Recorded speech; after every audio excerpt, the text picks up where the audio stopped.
welcome to another part of my news series. And I know I've taken a bit of an intermission between the past few episodes because I've just been terribly busy and a little bit lazy. But that aside, we're going to get right to it.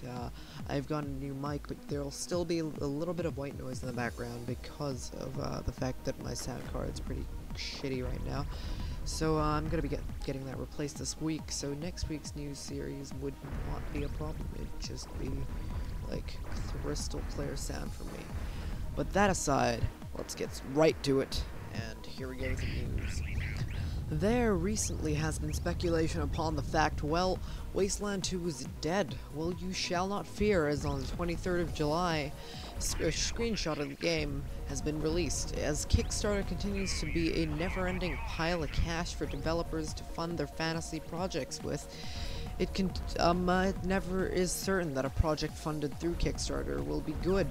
Nevertheless, Wasteland 2 was one of the most ridiculously successful projects, and now we have been graced with our very first screenshot.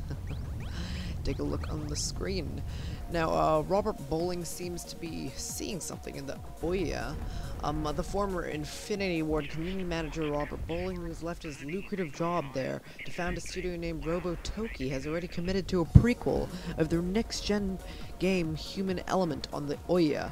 It makes some sense that Robert would commit to an exclusive platform, because as of now there really aren't many games promised on the system, and yeah, not yet existent platform. Like, oh my god, this sounds skeptical, like it sounds really uncertain that this thing's actually gonna work out in the long run. But that aside, alongside this announcement, he also said that the full game will be out in 2005, so that's something to look forward to. In other news, Rockstar Vancouver dies to let Toronto flourish. Rockstar Vancouver, the studio that was behind the controversial hit Max Payne 3, has been shut down. Take-Two Interactive has announced prior to the closure of the studio, 35 members were part of the Rockstar Vancouver team. However, this is not as bad as it seems, as Rockstar has not cut them out of the company entirely. However, their ability to remain with the company, they would need to look into relocation services. Why, you ask? That's because at the time of shutdown, they also opened a new office in Ontario and invited all Vancouver staff to the new office. Why was this decision made in the first place? Well, because of tax credits. The Ontario government has made a deal with Rockstar in which they provide a hospitable financial environment for them to expand the Toronto team. On to some other more, I don't know what note this news is on, so I'm just gonna go ahead with the story and let you guys decide. There will not be a Machine for Pigs until 2013, and then came relief. I can't exactly tell myself whether this is a good or bad news, but Amnesia: A Machine for Pigs has been delayed to the start of 2013. Quote Dan Pinchbeck of the Chinese Room, "The quality of the game is an absolute first, last, and always with the game development, and we felt it could do with a few more months of work to make sure that's really going to happen." So, I don't know, like, I'm probably going to be playing that game just to see how much it would scare the shit out of me, but I guess it's nice to know I can put that off without being called a pussy until 2013. On to some other news. Ubisoft seems to have a different disposition to the generation of consoles than currently thought. Ubisoft CEO has stated that the ridiculously long consoles generation has damaged the games industry for devs and consumers alike. While being interviewed, Yves Guillemont said that the lengthy console cycle has stymied creativity and led companies to innovate with new IP. It's a lot less risky for us to create new IPs and new products when we're in the beginning of a new generation. Our customers are very open to new things. And that's that on shitty long generations. But that aside, we're going to be moving on to a little bit of a nice thing from EA, because well, they've been a bit of a dick to us, like, lately, because they've just been terrible with their business strategies. But that aside, let's get to the news story. EA joins opposition to Defense of Marriage Act. Quoting EA's website, Electronic Arts has joined with dozens of leading U.S. employers in signing an amicus brief that opposes the Defense of Marriage Act, quote, DOMA, and urges the Ninth Circuit Court of Appeals to find proportions for the act being unconstitutional. More news about EA. EA has officially announced Battlefield 4. EA has officially announced Battlefield 4 with the inclusion of Battlefield 4 Beta in the goodie bag of the Medal of Honor pre-order. The news was first speculated upon when Origin had an advertisement mentioning the Battlefield 4 beta. Access to the beta will be granted in autumn 2013, and any further details will be revealed later down the line. Well, this is some nice modification news if you guys are on PC, and I don't think you can play Minecraft and anything else, at least mod it on anything else, because the Xbox has a terrible lack of that. But that aside, Sonic Ether's unbelievable shaders make Minecraft look unbelievably good. The bulk of the mod's wizardry is intended to simulate different effects that occur in the real world and how light reacts with objects and with the human eye. As expected, these visual updates come at a cost. Sonic Ether's unbelievable shaders can only run effectively on fairly high-end PCs, so look out for that. But if you have an fairly high-end PC, then you should definitely get this mod if you also have Minecraft, because my god, looking at these screenshots, it looks amazing. Moving on to more disappointing news, Bethesda. My god, I can't say that right. Bethesda's executive says we have not announced a Dawn Guard for any other platform nor given a timeline for such news. Such news, or lack thereof, doesn't bode well for PlayStation 3 and PC gamers, hoping to get their hands on Dawn Guard sometime soon. While it's well known that Microsoft secured exclusivity for Skyrim DLC on the Xbox 360, the exclusive window has a mere 30 days long. Was a mere 30 days long, and it really, and that day had, the 30-day long exclusive cycle has ended today, so it's very worrying to be getting this statement from the Bethesda exec, but it shouldn't be a problem, I hope, because Bethesda has not had a reputation of fucking us over. So we'll just wait on that and receive news later. But more news to do with Battlefield. Battlefield 3 Aftermath details have been revealed. DICE has revealed new details about Battlefield 3's Aftermath downloadable content. According to the game's official site, Aftermath is set in Tehran, Iran, in the aftermath of an earthquake, and depicts a continuing struggle for supremacy and survival amongst the devastation. The content will include vertical and horizontal urban combat as players seek cover in the cracks and fissures caused by the quakes. Heavily modified troops transport and civilian vehicles specially adapted to deliver deadly force to the enemy will also be included. So, we might be able to drive the cars now. Just left lying around all over the place. So, onto some more... this news roundup has been, up and down. And up and down. It's just been... Well, it hasn't been a very stable... we haven't been seeing too much of a trend in good or bad news. It seems pretty balanced, but I'm going to stop rambling now and give you more bad news. Sniper Ghost Warrior 2 has been delayed until 2013. Well, I guess it isn't terrible news, because I don't think anybody was really looking forward to that game too much, and this gives them time to make a better game, so why the hell not? I'm not really excited for it, and I've got too much on my plate to play that anyway, so yeah, it's great. I can play all my other games and play that in early 2013, I guess, assuming that we don't all explode. That aside, this is news that I'm a little bit excited about because it's to do with sleeping dogs. Well, Sleeping Dogs offers a bonus to Just Cause 2 players. Square Enix has announced a bonus outfit for Sleeping Dog players who played Just Cause 2. Upon starting Sleeping Dogs, players with the Just Cause 2 game save on their console or PC will find an exclusive Just Cause 2 clothes set available in their in-game safe house. So I will have something to look forward to on that, won't I? Left 4 Dead and Payday, the heist crossover, is now available. The Mercy Hospital, the collaboration between Valve and Overkill, is now available as a free update to Payday, the heist on Steam. Set in Left 4 Dead's Mercy Hospital, the update offers a new heist and new theme inspired by zombies of Left 4 Dead. And yeah, that and stuff.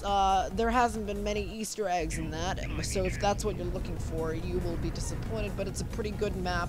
So I definitely suggest picking it up and, well, not picking it up, playing some of that. And, yeah, the new zombie masks are great. That aside, the former EA executive joins THQ. THQ has hired Ron Maravek as an executive vice president of production. Maravek will report directly to THQ president Jason Rubin and has hired as a part of an initiative to embrace new strategic business models, digitally connected experiences, and more focused, high-quality game slate. So I don't exactly know what this means, but hopefully THQ doesn't dick us about too much because of this new executive, because, I don't know, EA's been pretty terrible, but hopefully this guy doesn't screw with THQ. That's all for the news this week, well, news highlights this week at least, and here are some of the game releases. It's been extremely slow with game releases this week, so yeah, there's really not been much. It's mainly been re-releases, so I gave a couple highlights, well, no, 3 highlights. So yeah, here I go. Prototype 2 has been released for the PC. Prototype 2 is the sequel to the ever so well-known but only averagely sold Ultraviolet Massacre Prototype.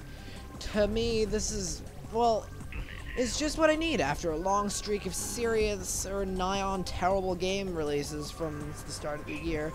Prototype 2 seems like it's just the dose of redonkulous I need for 2012, and judging by the fact that it's got a 74 Metascore, I think I'm in for quite the treat.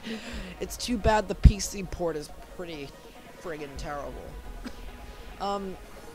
Well, Risen 2 has been released for the PlayStation 3 and Xbox 360. 60. Yes, not 60. Well, now, I don't really have a personal opinion about this game due to the fact that it's really just... Well, I really just didn't have time to play such a game that was so unfavorably long, negatively critiqued. As its Xbox and PS3 release will also be full price, there's really no reason to pick this incoherent, overly ambitious, and poorly executed failure of a game up. This game with its theme could have been so much more, yet the fact that its combat system is one of the clunkiest yet, and the fact that the overarching theme was not even explored in the slightest, were 2 among the many reasons why this game was a flop and a pass.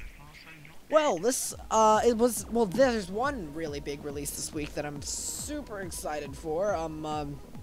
I just feel like I don't know, something's trying to crawl out of me, like my fucking skin is crawling waiting for this game because Orcs Must Die 1 was so good, I kind of gave it away by saying that, but yeah, Orcs Must Die 2 is getting released. That's amazing. But, I'm gonna get to my writing. Well, since that last game came out, there's been a bit of a stir in the community for a sequel to to the one and only Orcs Must Die. The first was an incredibly robust and original take on the tower defense genre. The gunplay, or should I say bowplay, gets a little bit repetitive later in the game, but it's ultimately remedied with the introduction of a new defense unit relatively quickly. The game's received an average of 83 as its Metascore, and my god, does the game look good. Like, oh, wow. But, like, Orcs Must Die 2's difficulty is very unforgiving. Quite the contrary to the first game. Like, the first game had very good pacing, but since this is a sequel, they're, assuming that you've already paid attention to the first game, so they haven't really, Well, they haven't eased you in with the difficulty, because after the difficulty, lol.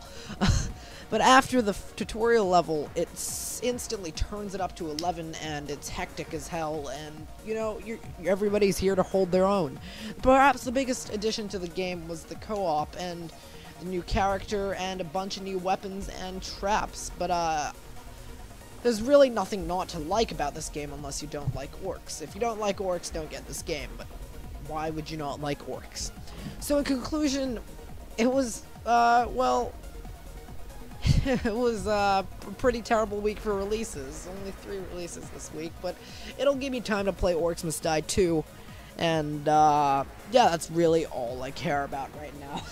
So, because of copyright reasons and YouTube being an asshole and all, we had to cut the trailer section out of the news this week, so yeah, I haven't been able to do anything with trailers. I can't put any trailers in my videos, so if I'm talking about a game that has come out, I'm gonna have to put gameplay footage of that game over if I have that game.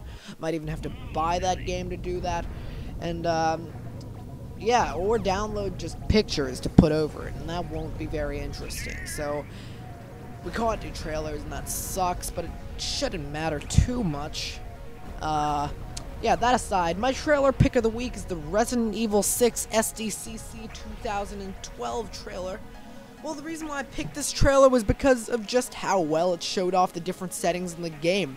Spanning from a shitty apartment building to being trapped in a room with infected hammering at glass between you, and even being eaten by a gigantic ground-burrowing snake. Everything about that trailer just was amazing. Like, it was a very good trailer, and I liked that. And in the link dump below, well, like, there's going to be a link dump now because I can't put trailers in the video. So yeah, there'll be a link dump for my highlight trailers of the week, and that will be it. I won't be able to do anything else with trailers until I work something out with YouTube, which will not be very soon. So be sure to check the link dump if you are interested in looking at trailers and stuffs along those lines. But that's really it for anything to do with video games this week in news.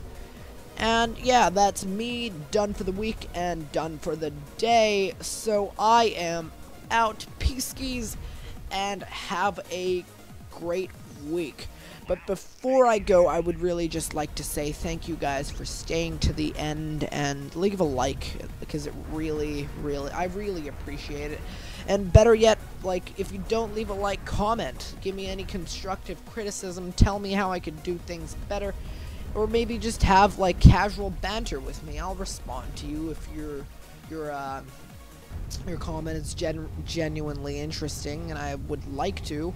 Well, I would like to, if your comment is genuinely interesting. So leave a comment below, and be sure to check out my channel for Let's Play content, Let's Look at content, and news content. Because, like, yeah, this will be going up on a community channel too every week. So, yeah, this is also on my channel. So if you're watching this on my channel, good on you. Good on you. But that aside, I'm gonna do my mini outro again. So peace, skis. Goodbye.